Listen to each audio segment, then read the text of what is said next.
Hello and welcome to my daily devotional for Friday the 23rd of October. Our reading comes from Hebrews chapter 2 and verses 13 to 16. And again, I will put my trust in him. And again, look, I and the children whom God gave to me. Therefore, since the children are flesh and blood, he also came and shared the same nature. This was so that through his death he should destroy the one who has the power of death, that is the devil, that he might release those who lived as slaves through the fear of death. Of course, it was not angels that he helps, but he helps the offspring of Abraham. Many of us are old enough to remember the days when we owned a car that was subject to rust.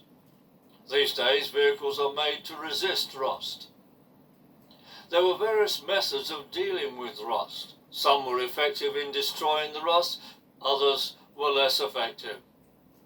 Rust needed to be removed because if it wasn't, it would eventually attack the whole vehicle and make it unsafe to drive and travel in. It was a laborious task, and it was not easy to treat all the rust that attacked the metalwork of the vehicle. Jesus said that the reason why he came into the world was to save sinners.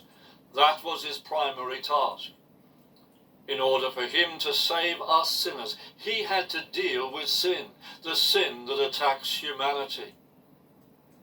There were various ways of dealing with rust, as I've said.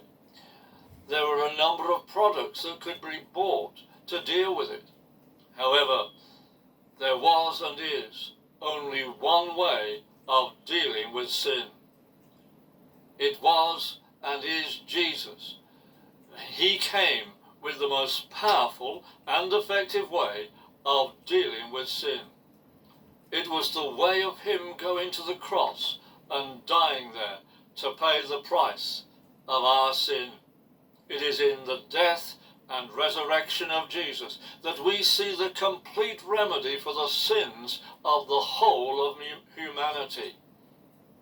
The old hymn, "There Was a Green Hill Far Away," has these words: "There was no other good enough to pay the price of sin." That is the truth of the matter. We cannot get rid of our own sin. Willpower might work for a while, and sacrifices we make of whatever kind do not treat our sin.